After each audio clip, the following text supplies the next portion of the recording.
Hey guys, I can understand here, and today we'll be looking at the Chine launcher. It's real quick because I believe it just got introduced into the market, and I wasn't able to get it out that quickly because it is kind of nighttime for me. So we're gonna be looking at his abilities and how it can help you in dungeons because it can be dungeonized. And anyways, let's get started. All right, so I'm on my private island, and we're gonna do some testing with this, which hence the stone pillars. But just for a basis of what this item does, it shoots a bunch of jerry heads that have player-based hitboxes, so you can actually fly with them. They also spawn some type of armor stands, so if you want to, you can actually use them to chain each other. It's kind of difficult to do, but you can kind of do it, as seen here. But we're gonna be using these pillars to test. So first of all, we're gonna be looking at one block structures. So these one block structures are kind of hard to get up, but if you do it pretty well, you can actually get up. I can't do it that well, but I've seen people who can, and it's actually pretty easy once you get down to it. But I can't do it, but I know you can. So it is quite difficult. If you hold a 45-degree angle and hold W, I believe you can, but I'm quite bad at it. If it's 2 blocks or thicker, it's actually quite easier. So you can just hold it like this. As you can see, I can climb up it very easily. Except I'm kind of bad at it still, but as you can see, you can climb up it pretty well. See? And finally, we'll be looking at if something's impeding a path. So let's say if there's something above you, getting across it is pretty difficult. It pushes you out, and you can't really stay on it. You can go around it like that. If you master it enough, you can go around objects such as that. So if I do that, I can get up it, and then I'm up the wall. But other than that, if something's impeding a path like that, it is quite difficult. Especially if it's 2 blocks or thicker. Like, let's just say it's 2 blocks thicker than that. I'm not gonna be able to get around it as easily. As you can see, you have to go around it, which is quite difficult. But it's pretty easy once you get the hang of it. And as you can see, you can chain them together.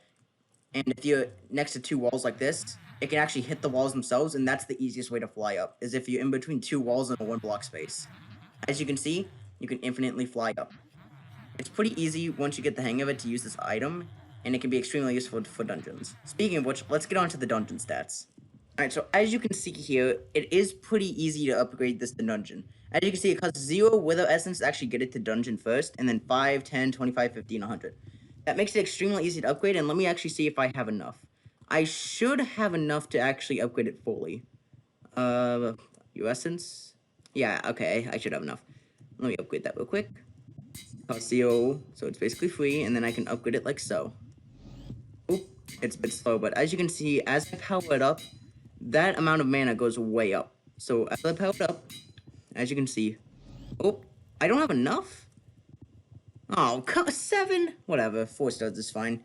As you can see, 580 mana inside dungeons, 232 damage inside dungeons as well. That makes it pretty good, as it's decent for early game starters. It's about like 3 times as expensive as Bonzo Staff. So it's only really good for like floor 3 and up adventurers, because at that point you're gonna have millions in your bank. But it's pretty useful for climbing structures if you don't want to use an aspect to the end. But it's amazing for floor 7. I shall be using these pillars as an example of floor 7. So let's just say this is the pillar for floor 7 where they got rid of the flying ability, where there was a glitch with Tarantula Boots, you could infinitely fly. But they got rid of that. Now, let's just say you wanted to use this instead. Let's see how easy it would actually be to use this instead. Oh, look at that, I'm infinitely flying. If these were the pillars in floor 7, then I would already be at the crystal. And as you can see, I can infinitely scale them. Because my mana actually regenerates almost as fast as these heads regenerate. So as you can see, I can fly infinitely up the pillar. Now, you're probably wondering, what if it's something like this? This pillar right here? You can still climb up this. I mean, it's not that different. As long as it's 2 blocks or thicker, you can get it up pretty easily. As you can see, even with this wall, it's extremely easy to climb. As long as it's 2 blocks or thicker, you can climb up it extremely easily. So for floor 7, this will be good for grabbing the crystals, as they got rid of the infinite flying glitch, and it will make runs a lot faster on floor 7. Now let's just say you wanted to get somewhere quicker. Like, this will also be good for the races in the Crystal Cavern, because you're actually able to fly around with this. Aspect of the End costs 50 mana, which means early game players will run out quite quickly. I would show you a floor 7 run with this, but I'm not really that good at them, so I won't be doing that. I'm just showing you an example of how this can be used in floor 7, though, as you can climb up pillars really easily. Now, if you want to actually use this for floor 7, you're going to have to remember 2 things. One, it requires mana and a bit of focus. So, if you have Necron on you, it's going to be quite difficult for you to actually get up the pillars, as you're not going to be able to focus, and it will knock you off the pillars. So you're probably going to want a tank or two to actually distract them. Jingle Bells works particularly well, I've learned.